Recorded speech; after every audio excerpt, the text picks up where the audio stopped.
Hello guys, welcome back to my channel Code Genius Tia. So this is the part 18th of the JavaScript series. So basically in this video I will cover first of all this keyword, how you can use this keyword differently in different cases. After that I will use try catch block, means how you can catch the exception or error in a program. After that I will discuss about arrow function, means how you can reduce a function into small function, means how you can reduce the lines, number of lines. After that I will discuss about how you can use implicit arrow function, means how you, if you want to return a single valued function, so how you can return it. After that I have discussed about set timeout function, means if you want to set the time for a particular function to be executed, so you can use it. So without any further delay, let's get started. अब हम लोग बात करेंगे this keyword की JavaScript में। देखो this क्या होता है, बेसिकली हमारे जावास्क्रिप्ट में कीवर्ड है और इसका बिहेवियर जो होता है हर कॉन्टेक्स्ट में डिफरेंट होता है। तो एक बार हम लोग इसको एग्जांपल देखते हैं वीएस कोड में। देखो हम लोग आ गए वीएस कोड में, यहाँ पे index.html की फाइल है। यहाँ पे क्या है, हमारा टाइटल स्ट्रिंग कॉन्सेप्ट्स नाम का और यहाँ पे एक हेडिंग है स्ट्रिंग्स नाम की, और हम लोगों ने स्क्रिप्ट के थ्रू इसको app.js मतलब हमारी जेएस की फाइल को index.html जो हमारी html की फाइल है इनको लिंक किया। ठीक है, तो हम लोग चलते हैं app.js में। लेट्स सपोज मैं क्या करती हूँ, एक ऑब्जेक्ट बना रही हूँ। तो कॉन्स्ट हम लोग कॉन्स्टेंट बना रहे हैं कीवर्ड यूज करके, फिर कॉन्स्ट स्टूडेंट क्या है हमारा नाम है, और यहाँ पे मैं क्या करती हूँ, एक जैसे ये बना लिया हम लोगों ने। ये क्या बन गया, मेरा ऑब्जेक्ट बन गया। अब मुझे लेट्स सपोज के अंदर प्रॉपर्टीज डिफाइन करनी है, तो मैं लेट्स सपोज अपना नाम लिखती हूँ, नेम इक्वल टू यहाँ पे क्या आ जाएगा रिया। जो भी कोई नाम होता है तो वो किस में आता है, डबल कोट्स में आता है, और यहाँ पे कॉमा आ जाएगा। अगर नेम लिखना है तो यहाँ पे क्या आएगा, कोलन आएगा, क्योंकि हर प्रॉपर्टी को हम लोग जैसे की और वैल्यू लिखते हैं तो की के बाद क्या आता है, कोलन आता है। और हर प्रॉपर्टीज को सेपरेट कैसे करते हैं, with the help of comma. तो एज लेट सपोज मैं 21 लिखती हूँ, और लेट सपोज मैं मार्क्स भी ऐड कर देती हूँ। जैसे मैं लिखती हूँ इंग्लिश के अंदर मार्क्स है लेट सपोज 80, फिर दूसरा क्या लिखना है मुझे, एक फिजिक्स। तो फिजिक्स के अंदर लेट सपोज मैं लिखती हूँ मार्क्स 92 लिख देते हैं कॉमा, और मुझे मैथ्स के मार्क्स ऐड करने हैं। तो मैथ्स के अंदर लेट सपोज मैंने 90 लिख दिया। ठीक है, तो ये हमारे क्या हो गए, मार्क्स हो गए। तो अब कंट्रोल एस करके सेव कर लो। अब मैं चलती हूँ इसको वेबसाइट में, आपको दिखाती हूँ। अब मैंने वेबसाइट पे आ गई, मैंने कंसोल ओपन कर लिया है। तो मैंने क्या किया है, लेट सपोज मुझे किसी प्रॉपर्टी को एक्सेस करना रहता है, तो मैं क्या करती, यहाँ पे लिखते हैं स्टूडेंट डॉट, लेट सपोज मुझको अपना नाम एक्सेस करना है, तो मैं क्या लिखूंगी, डॉट ऑपरेटर यूज करते हैं किसी भी प्रॉपर्टी को एक्सेस करने के लिए।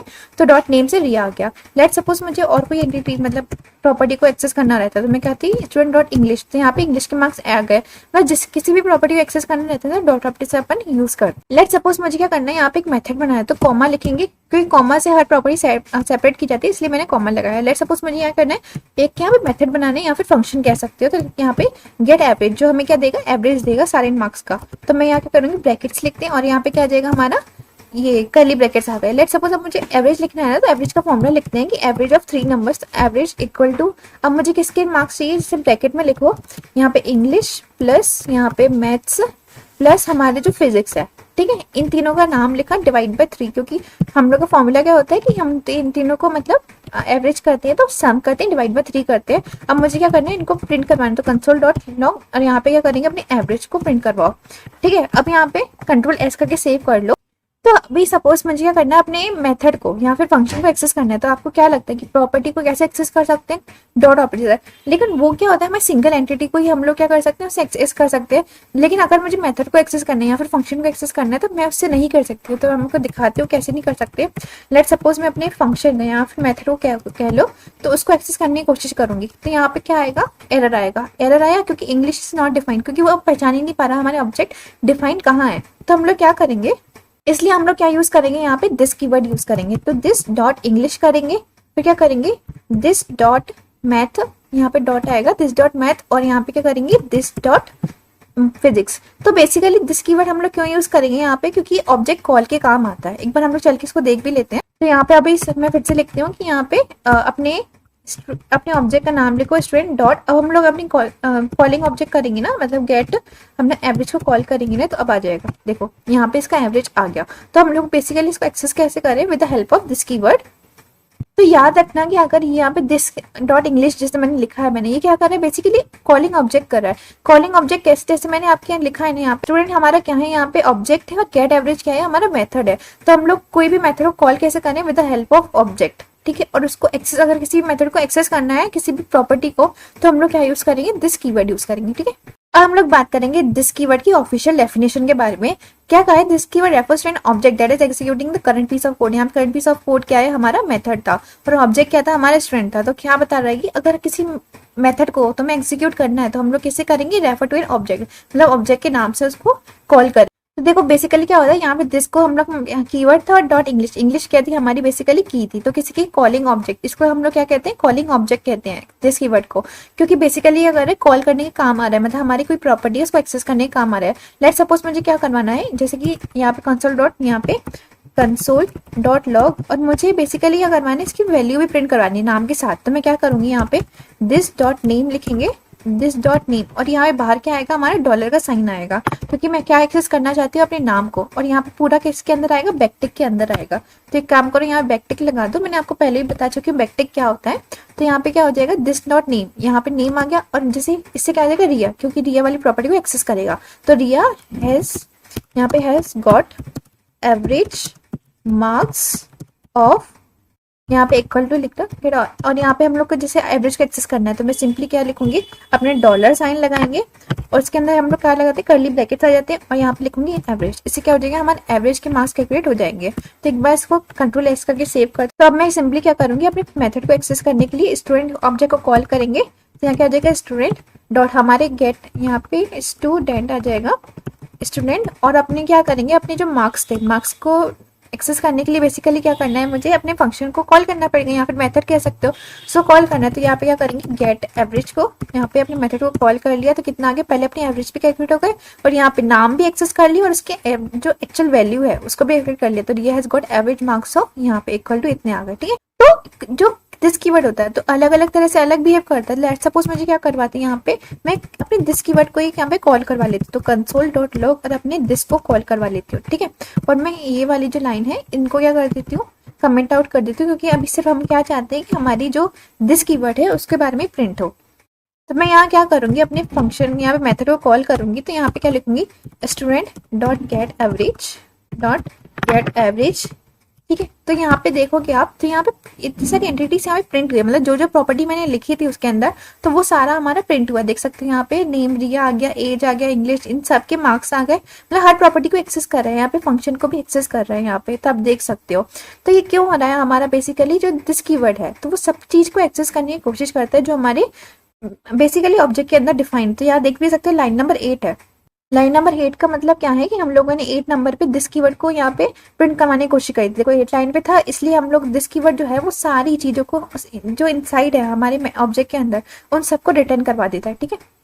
लेट्स सपोज अब मैं क्या करती हूँ, ये अपना गेट एवरेज वाला मेथड है ना, इसको यहाँ से कॉपी करके नीचे एक फंक्शन बना देते हैं बाहर, अपने कांस्टेंट स्टूडेंट बनाया था ना ऑब्जेक्ट, उसके बाहर बनाते हैं जैसे फंक्शन, और हम लोग इसको कंट्रोल भी करते थे, मतलब गेट एवरेज वन का हमारा फंक्शन बन गया। और मुझे क्या करवाना है, सिर्फ अपने दिस कीवर्ड को प्रिंट करवाना है। तो मैं यहाँ से ये हटा देती हूँ यहाँ पे, अब इसको कंट्रोल एस करके सेव कर। तो अभी मैं क्या करूंगी, अपने जैसे सपोज मैं गेट एवरेज को कॉल करूंगी ना, गेट एवरेज हमारा क्या था, हमारा फंक्शन था, तो इसको कॉल किया ना, तो विंडो नाम की हमारी कॉल हुआ है। तो विंडो बेसिकली यहाँ क्या शो कर रहा है कि ऑब्जेक्ट क्रिएट हो रहा है, ऑब्जेक्ट क्रिएट हो रहा है, ठीक है। हमारी जेएस की फाइल, मतलब जेएस की फाइल में बेसिकली क्या होता है, सबसे हाई प्रायोरिटी में क्या होता है, एक विंडो नाम का हमारा एक ऑब्जेक्ट क्रिएट होता है।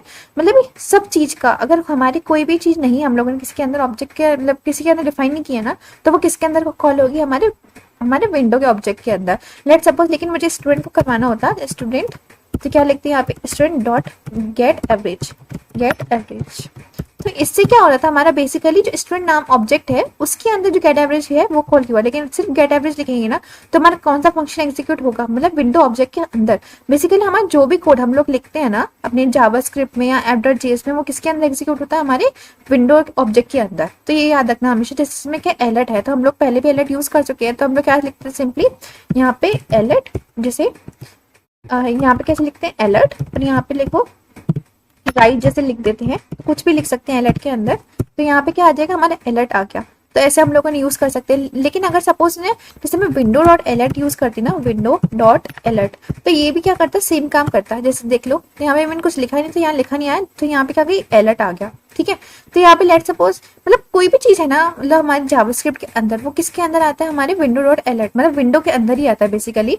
तो लेट सपोज मुझे अभी गेट एवरेज को कॉल करना है, तो मैं क्या लिखूंगी, window dot get average. Get average को कॉल करूंगी तो यहाँ पे कुछ ना कुछ हमारे पास लिखा आ गया। तो इससे हमें क्या पता चल रहा है कि सबसे हाई ऑब्जेक्ट जो हमारे मतलब कंसोल पे हमारी जावास्क्रिप्ट की फाइल में क्रिएट होता है वो क्या होता है, हमारा विंडो। विंडो क्या सबसे हाई ऑब्जेक्ट है। तो जो भी हम लोग कोड लिखते हैं तो वो किसके अंदर आता है, हमारे विंडो के ऑब्जेक्ट के अंदर ही आता है। तो आप विंडो लिखो या नहीं लिखो तो ये चलता है, क्योंकि हमारे डायरेक्टली कॉल हो जाते हैं। गेट एवरेज लिखोगे ना फिर भी आएगा, यहाँ पे विंडो डॉट ऑब्जेक्ट करोगे, मतलब विंडो डॉट हम लोग बेसिकली क्या कर रहे हैं, अपने फंक्शन को कॉल कर रहे हैं। तो जैसा भी लिखोगे वो सेम चीज है, तो ये चीज हमेशा याद रखना। तो हम लोग बेसिकली क्या कर रहे हैं, हमें दिस कीवर्ड जो था ना हमारे ऑब्जेक्ट को, मतलब क्या कर रहे हैं, कोई भी किसी भी ऑब्जेक्ट को रेफर करने का काम आ रहा है हमारे मेथड के अंदर। अगर मैं उसको अपने दिस कीवर्ड में यहाँ यूज कर रही थी तो मुझे अपने ऑब्जेक्ट के अंदर डिफाइन कर रही थी मैं, तो बेसिकली क्या होता है, तो इसी वाली प्रॉपर्टी को एक्सेस करता और इसी को ही कॉल करता है। लेकिन अगर मैंने किसी के अंदर डिफाइन नहीं किया, किसी ऑब्जेक्ट के अंदर नहीं डिफाइन किया, तो ये किसके अंदर चले जाएगा ऑटोमेटिकली, विंडो के अंदर। क्योंकि विंडो जो होती है हमारी बेसिकली सबसे हाई ऑब्जेक्ट को क्रिएट करता है। हमारी जो जावास्क्रिप्ट की कोई भी फाइल होगी तो सबसे हाई जो हमारा ऑब्जेक्ट होगा वो कौन सा होगा, विंडो होगा। ठीक है, हम लोग बात करेंगे अपने ट्राई कैच ब्लॉक के बारे में। देखो ट्राई कैच हम लोग बेसिकली क्यों यूज करते हैं, हमारा कोई भी एरर आता है, एक्सेप्शन आता है, उसको कैच करने के लिए हम लोग यूज करते हैं। पहले हम लोग चलते हैं VS कोड में, समझते हैं इसको। यहाँ पे यही लिखा है, try statement allows you to define a block of code to be tested for errors while it is being executed. हमें पता चल गया कि हाँ यहाँ पे एरर आ सकता है, तो हम लोग क्या यूज करेंगे, उसके लिए ट्राई स्टेटमेंट यूज करेंगे। और जो कैच स्टेटमेंट क्या होगा कि वो डिफाइन करेगा block of code to be executed when error occurred in the try block. मतलब ट्राई जो होगा हमारा बताएगा कि हाँ हमारा एरर जो है आ सकता है, और अगर उसको कैच करना है तो उसके लिए हम लोग क्या यूज करते हैं, कैच ब्लॉक। तो उसमें क्या आ जाएगा, हम लोग को जो भी लाइन प्रिंट करवानी होगी तो हम लोग उसको प्रिंट करवा सकते हैं। ठीक है, तो एक बार चल के इसको समझते हैं। मतलब अगर हमारा कोई भी एरर आने वाला होता है ना, तो उससे पहले भाई जो सारी लाइंस होती हैं वो एग्जीक्यूट हो जाती हैं। जैसे मैंने यहाँ पे हेलो लिखा, तो लेट सपोज मुझे इसको ही प्रिंट करवाना है, तो यहाँ पे इसको कंट्रोल-C करके यहाँ पे कंट्रोल-V करो, और हम लोग क्या करते हैं इसके बाद भी प्रिंट करवा देते हैं। ठीक है, इसके बाद भी अगर हम लोग प्रिंट करवा देते हैं, लेट सपोज मैं हेलो को इसको हेलो 2 कर देती हूँ, और यहाँ पे भी हेलो 2 कर देते हैं, 2 आ जाएगा, और नीचे भी हेलो 2 कर लिया। ठीक है, कंट्रोल-S कर लो, तो इसमें आपको क्या समझ आएगा, जहाँ पे हमारा एरर हो रहा है, यहाँ पे थर्ड लाइन पे हो रहा है, तो उससे पहले वाली जितनी भी लाइंस होगी ना वहां पे हमारा एरर को डिफाइन नहीं कर पाएगा ना, ऊपर वाली लाइन तो एग्जीक्यूट होगी। जैसे ही हमारा एरर आएगा उसके बाद वाली जितनी भी लाइंस होगी ना तो हमारे एरर आ जाएगा। तो यहाँ पे ऊपर वाली 2 लाइन तो एग्जीक्यूट हो गई, उसके बाद एरर आ रहा है ना, उसके बाद जितनी भी लाइंस होगी वो हमारी कभी भी एग्जीक्यूट नहीं होंगी। तो ये चीज याद रखना। जैसे लाइक हम लोग आगे चल के एपीआईज पढ़ेंगे तो वहाँ पे क्या है, अपने को डेटा लेना है, तो हो सकता है वहाँ पे वो डेटा हमें नहीं दे पा रहा है, वो उसकी वजह से क्या होगा, हमारी जो वेबसाइट होगी क्रैश हो जाएगी। इसलिए हम लोग क्या यूज करने की जरूरत है, यहाँ पे ट्राई कैच ब्लॉक। तो मैं कैसे यूज करूंगी यहाँ पे ट्राई कैच ब्लॉक, बेसिकली जैसे मैं ट्राई लिखूंगी उसके अंदर में क्या लिखूंगी, जहाँ पे मुझे डाउट होगा तो मैं वो वाला कोड कहाँ लिखूंगी, इसकी ट्राई के अंदर आ जाएगा। ठीक है, ट्राई के अंदर आ जाएगा, फिर मैं क्या लिखूंगी, अपना कैच ब्लॉक। तो कैच ब्लॉक जैसे ही लिखेंगे ना, जैसे कैच ब्लॉक, उसमें कौन सा कोड आएगा बेसिकली कि अगर ऊपर वाली लाइन में अगर एरर आएगा तो वो क्या लिखवाएगा, ये वाली लाइन को प्रिंट करवाएगा। तो मैं क्या लिखती हूँ, कौन सा डॉट लॉग, और यहाँ पे लिखती हूँ, यहाँ पे लिख देते हैं एरर, आपने एरर फाउंड, मतलब एरर मिल चुका है। और यहाँ पे क्या लिखेंगे कि ए डज नॉट डिफाइन। ठीक है, तो हमारा एरर, हम लोग अपने मन से कुछ भी लिख सकते हैं यहाँ पे, it does not, it just depend on us कि हम। तो यहाँ पे क्या आ गया, हम लोग का नीचे वाला एग्जीक्यूट हो गई लाइन। ट्राई कैच ब्लॉक तभी हम लोग यूज करते हैं ताकि हमारी वेबसाइट अगर क्रैश हो जाए तो एटलीस्ट उसके बाद वाला कोड हमारा रन तो करे, इसलिए हम लोग क्या यूज करते हैं, बाद वाली लाइन। तो यहाँ पे क्या है, ऊपर वाला हेलो ही प्रिंट हो गया, फिर हेलो 2 ही प्रिंट हो गया, और यहाँ पे क्या प्रिंट हो गया, एरर फाउंड, मतलब हमारा एरर मिल चुका है। ये क्या था, बेसिकली डिफाइन नहीं था, इस वजह से हमारा एरर आया था। तो लेट सपोज मुझे यहाँ पे, अगर मैं लेट सपोज यहाँ पे ए को डिफाइन नहीं कर देती, जैसे लेट ए इक्वल टू 5, तो अब क्या होता है, अब हमें क्या बन गया है कि हाँ हमारे ए की वैल्यू डिफाइन है, इसको ऐसे क्या होगा, कैच में वो कोड जाएगा ही नहीं, सिर्फ हमारा क्या होगा, ट्राई एग्जीक्यूट होगा, मतलब हमारी ए की वैल्यू यहाँ पे प्रिंट हो जाए। तो यहाँ पे देखो ए की वैल्यू हमारी बेसिकली प्रिंट हो गई, क्योंकि कैच ब्लॉक, देखो ट्राई का मतलब क्या होता है, कभी कोई एरर आता है तो वो उसको ना, कोई डाउटफुल होता है ना हमारा कोड की, हाँ एरर आ भी सकता है नहीं भी आ सकता है, तो हम लोग उसको ट्राई ब्लॉक में रखते हैं। अगर बाई चांस एरर आ गया तो हम कैच, उसको कैच कर लेगा, अदरवाइज क्या होगा, वो ट्राई ब्लॉक में ही रहेगा, इसलिए हम लोग ट्राई कैच ब्लॉक यूज करते हैं यहाँ पे। लेट सपोज हम क्या चाहते हैं, हमारा एरर ही प्रिंट हो, मतलब हमें बताएं कि एरर क्या आया, तो मैं यहाँ पे कुछ भी लिख सकती हूँ, ई लिख लो, यहाँ पे एरर लिख दो, आपकी मर्जी है। तो यहाँ पे एरर लिखोगे और यहाँ पे क्या करेंगे, अपने एरर को प्रिंट करवाओगे, तो क्या लिखेंगे, कंसोल डॉट लॉग, और यहाँ पे अपने एरर को प्रिंट करवा दो। ठीक है, एरर को प्रिंट करवा दो यहाँ पे। तो अभी तो यहाँ पे लेट ए इक्वल टू 5 है, मतलब हमारा कोई एरर है ही नहीं, लेकिन लेट सपोज यहाँ पे हम लोग इसको क्या करते हैं, कमेंट आउट कर देते हैं। तो कमेंट आउट करेंगे जैसे ही, तो हमारा ए डिफाइन नहीं है, तो हमारा क्या आएगा, एरर आएगा, मतलब क्या करेगा, यहाँ पे कैच ब्लॉक में जाएगा, तो यहाँ पे हमारा एरर ही प्रिंट होगा। यहाँ पे क्या आ गया कि यहाँ पे रेफरेंस एरर, मतलब यहाँ पे कौन से टाइप का एरर आया, रेफरेंस एरर आया और क्या है, एज नॉट डिफाइंड है यहाँ पे, और लाइन का नंबर भी दिया है हमें। तो बेसिकली क्या कर रहा है यहाँ पे, देखो रेड लाइन से नहीं आया, यहाँ पे ये ब्लैक लाइन से आया। ऐसा क्यों हुआ है, ये देखो इसलिए हुआ है क्योंकि आपने एरर को प्रिंट करवाया है, कोई एरर नेचुरली ओकर नहीं हुआ, यहाँ पे अपने एरर को प्रिंट करवाना है, इसलिए यहाँ पे ब्लैक लाइन से आया है एज कम्पेयर टू हम लोग रेड लाइन में नहीं गया है। अगर नेचुरली एरर आ रहा है तो वो रेड लाइन में शो होता है, लेकिन अगर हमने प्रिंट करवाया तो यहाँ पे हम लोग को ब्लैक लाइन में ही शो करेगा क्योंकि हमने ही बेसिकली प्रिंट करवाया एरर को।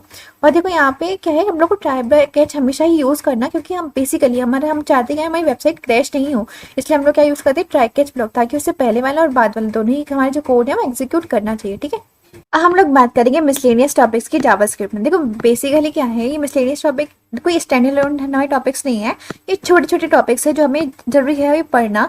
जैसे हम लोग अभी आगे पढ़ेंगे डॉम के बारे में, जावास्क्रिप्ट में एक्चुअली हम लोग वेबसाइट को इंप्लीमेंट करना है HTML CSS जावास्क्रिप्ट तीनों को मिला के, तो उसके लिए छोटे छोटे टॉपिक्स जो है वो इंपॉर्टेंट रहेंगे आगे पढ़ने के लिए, तो इसलिए हम लोग पढ़ रहे हैं। अब हम लोग बात करेंगे अपने मिसलेनियस टॉपिक्स के बारे में। देखो मिसलेनियस टॉपिक पढ़ना क्यों नेसेसरी है, क्योंकि ये ना छोटे छोटे टॉपिक्स हैं जो आगे हम लोग पढ़ेंगे। अभी बेसिकली हम लोग क्या करेंगे, आगे HTML CSS जावास्क्रिप्ट तीनों को लिंक करेंगे, आगे हम लोग पढ़ेंगे डॉम इवेंट्स के बारे में।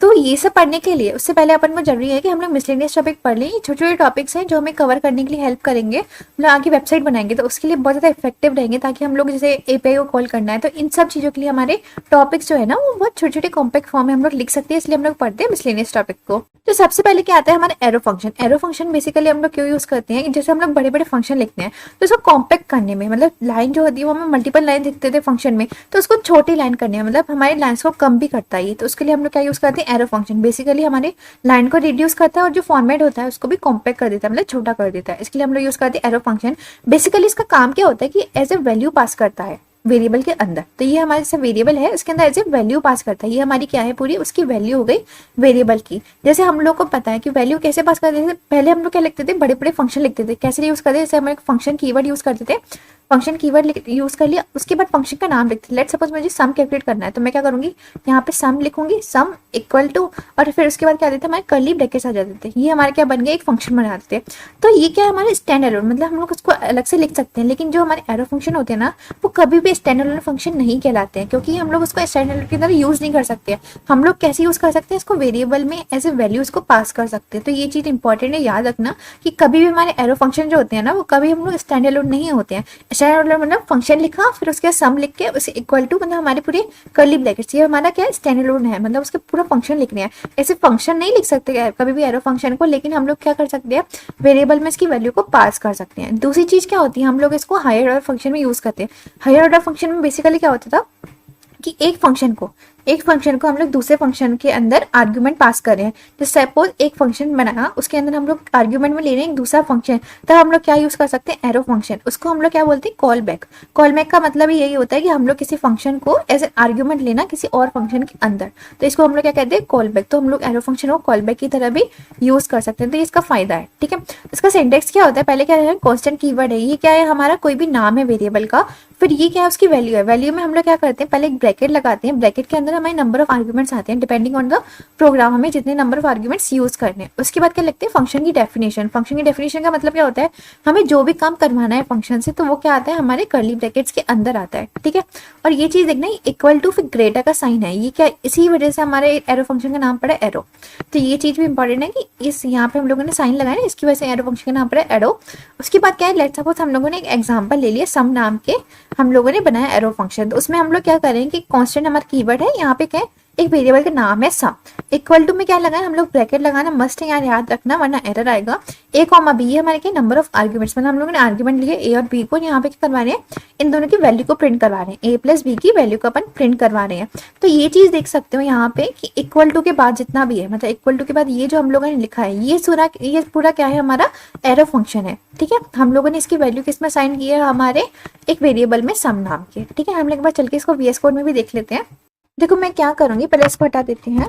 पहले अपना क्या लिखा है, कॉन्स्ट, ये हमारे क्या है सम। सम के बाद क्या लगाएंगे हम लोग, यहाँ पे ब्रैकेट्स आ जाएंगे। ठीक है, ब्रैकेट्स में अपन क्या पास करते हैं, बेसिकली आर्ग्यूमेंट्स, जैसे ए कॉमा बी, ऐसे ही बताया था मैंने आपको, देख सकते हो आप। पहले क्या लिखेंगे, कॉन्स्टेंट सम, इक्वल के बाद ए कॉमा बी, फिर हमारे क्या आते हैं यहाँ पे एरो का साइन आता है, उसके बाद ही हम लोग कुछ भी प्रिंट करवा सकते हैं। तो ये इंपॉर्टेंट है, इसका सिंटेक्स याद रखना। तो यहाँ पे क्या आ जाएगा, कॉन्स्टेंट सम, यहाँ equal to A comma B. अब क्या आते हैं हमारे एरो, यहाँ पे हम लोग एरो यूज करते हैं, ठीक है। एरो के बाद ही हम लोग कुछ भी लिखवा सकते हैं इससे। तो लेट सपोज मुझे यहाँ क्या करवाना है, कंसोल डॉट लॉग, और मुझे इन दोनों की वैल्यू को प्लस करवाना है। तो a प्लस बी करके यहाँ पे सेमीकोलन लगा दो और यहाँ पे कंट्रोल एस करके इसको सेव कर दो। तो चलते अपनी वेबसाइट। मैं क्या करूंगी, सम यहाँ पे सम को कॉल करवाना है, जैसे 2,3 का मुझे सम करवाना है। तो कितना आ गया, 5 आ गया, ठीक है।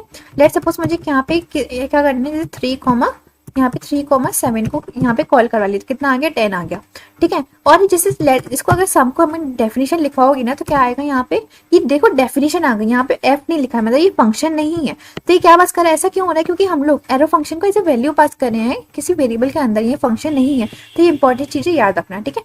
लेट सपोज मुझे कोई और फंक्शन कॉल करना है, तो मैं एक बनाती हूँ एक फंक्शन, जैसे कॉन्स्ट, यहाँ पे मैं करती हूँ एक क्यूब का बनाते हैं। तो क्यूब में जैसे पास करते हैं हम वैल्यू, जैसे कि एन मतलब एक वेरिएबल एन, मतलब कोई भी हम लोग लेंगे उसकी वैल्यू पास कर रहे हैं। तो हम लोग सपोज मुझे क्या करना है, यहाँ पे हम लोग क्या प्रिंट करवाएंगे, एन को ही 3 बार प्रिंट करवाना है। मतलब क्यूब में क्या होता है basically, N into N into N, मतलब 3 बार हम लोग पास करते हैं। तो यहाँ पे मैं क्या करूँगी, इसकी रिटर्न करवा दूंगी इसकी वैल्यू। तो मैं क्या लिखती हूँ, रिटर्न एन इंटू एन, मतलब 3 बार इंटू करवा रहे हैं। इसका मतलब क्या है, हम लोग बेसिकली क्यूब निकाल रहे हैं किसी वैल्यू का। तो मैं क्या करूंगी, यहाँ पे जैसे मैं क्यूब की वैल्यू फाइंड आउट करेंगे, जैसे 2 का क्यूब निकाले तो कितना आ गया, 8 आ गया। या सपोज मुझे यहाँ पे 3 का क्यूब निकालना है, तो मैं 27 आ गया। मुझे 4 का क्यूब निकालना है, तो मैं क्या निकालूंगी, 64 आ गया, ठीक है। ऐसे निकालेंगे हम।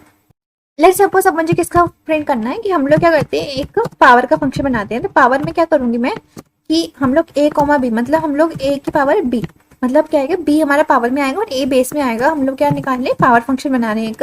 हम लोग आप देख भी सकते हो कि हम लोग पावर फंक्शन का भी यूज करते थे, जैसे हम लोग मैथ में आता था a की पावर b यूज करते थे, तो उसमें हम लोग बेसिकली यूज करते थे इसको।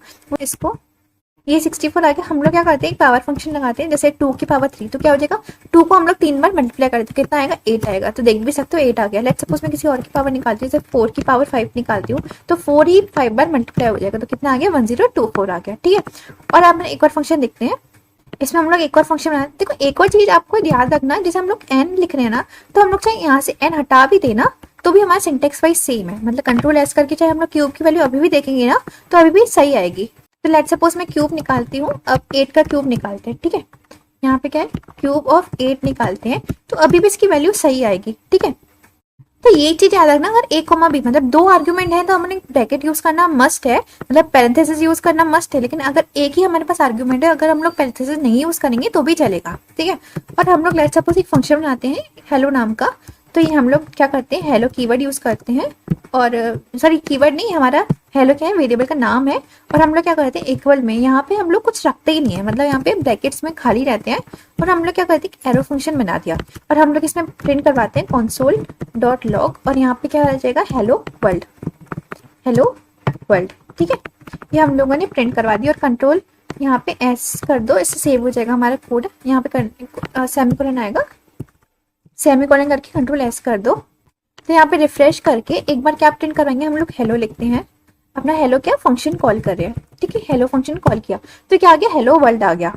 तो एक चीज याद रखना कि हम लोग के पास जब सिंगल आर्ग्यूमेंट था तो हम लोग अगर ब्रैकेट यूज करें नहीं करें चलेगा, लेकिन अगर हमारे पास कोई है ही नहीं, तो अगर हम लोग यहाँ पे ब्रैकेट नहीं यूज करेंगे ना, तो यहाँ पे एरर आएगा। चाहे आप देख सकते हैं अपनी वेबसाइट में जाके, तो हम एक बार देख भी लेते हैं। यहाँ पे क्या आ गया, अनएक्सपायर्ड टोकन, मतलब हम लोग का ब्रैकेट यूज करना मस्ट है, तो हम लोग यूज करेंगे, तो तभी यहाँ पे ब्रैकेट यूज करना मस्त है, ये चीज याद रखना।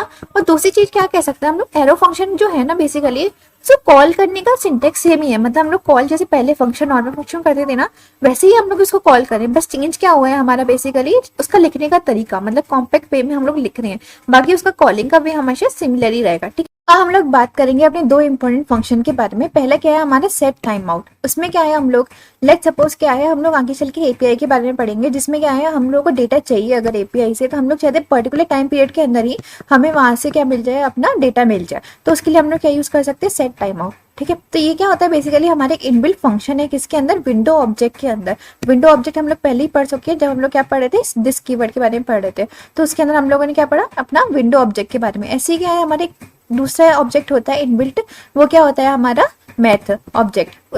तो हम लोग अगर सेट टाइम आउट की बात करें तो इसमें क्या है, इसका सिंटेक्स क्या है, पहले हम लोग सेट टाइम आउट लिखेंगे।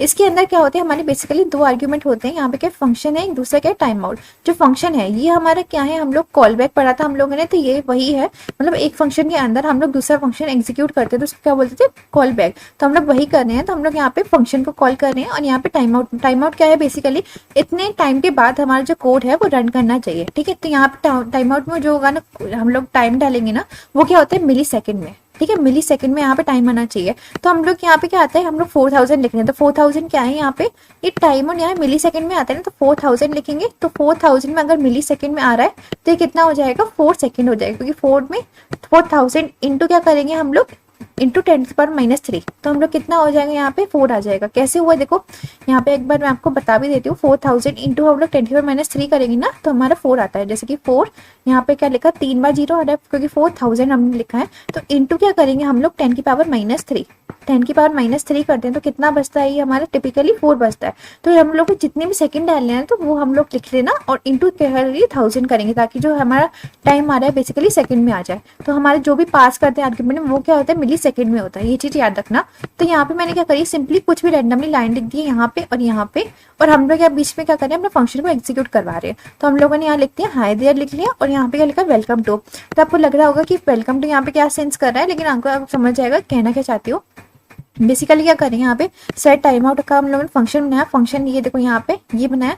उसके बाद मैं क्या कर रही हूँ, एरो फंक्शन बनाया, ठीक है, ब्रैकेट लिख के एरो फंक्शन बनाया। और यहाँ पे क्या प्रिंट करवाया हम लोगों ने, कोजीनियस दिया। और इसके बाद 4000 क्या है, हमारा मिली सेकंड में टाइम जा रहा है हमारा, जो क्या करेगा, कोजीनियस दिया को पर्टिकुलरली हमारे 4 सेकंड के बाद एग्जीक्यूट करेगा। देखो मैं क्या करूँगी, इसको हटा देती हूँ। सबसे पहले मैंने क्या करवाया था, प्रिंट console.log, और यहाँ पे क्या लिखा है मैंने, हाई डियर, ठीक है। ये हम लोगों ने यहाँ पे प्रिंट करवा लिया, यही मैंने लिखा था।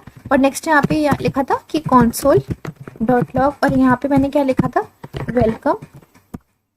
वेलकम टू, ठीक है। ये हम लोगों ने एग्जीक्यूट करवा लिया। तो ऐसे ही वहां पे हम लोगों ने यहाँ पे लिखा था, लेकिन उस पे चेंजेस क्या आते हैं आप देख सकते हो। वहां यहाँ पे चेंजेस क्या आते हैं कि हम लोग पहले सेट टाइम आउट लिखेंगे, ठीक है, हमारा आता है, उसके बाद ब्रैकेट्स आएंगे। ये याद रखना कि ब्रैकेट आना मस्ट है।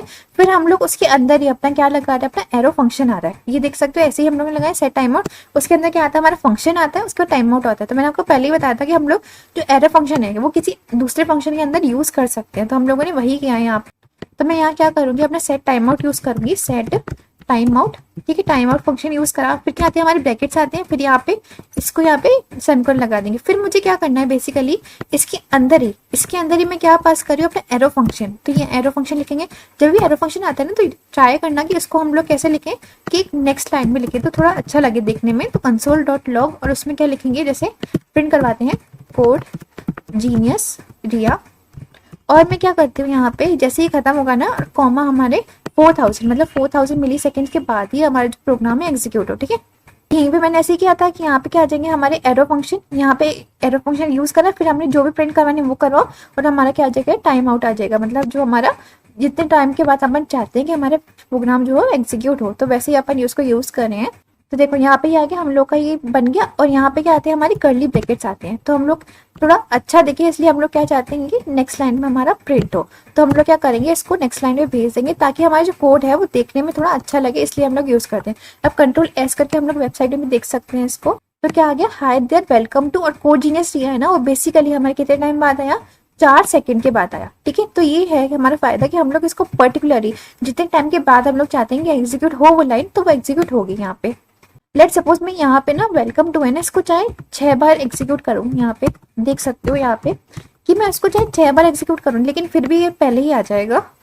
फिर देखो यहाँ पे पहले वेलकम टू सारे आ गए, उसके बाद कोजीनियस रिया लिखा है। ऐसा क्यों हुआ है कि ये चीज इंपॉर्टेंट है याद रखना, कि हमारा जो टाइम आउट है और हमारा जो नॉर्मल फंक्शन है, मतलब हम लोग कोई भी नॉर्मल लाइन को एग्जीक्यूट करवा रहे हैं, और हम लोग अपने जो बेसिकली हम लोगों ने फंक्शन लिखा है टाइम आउट का, तो उससे कोई रिलेशन नहीं है, कि ऐसा नहीं है कि हमारा जो वेलकम टू लिखा है वो बाद में एग्जीक्यूट होगा, ऐसा कुछ भी नहीं है।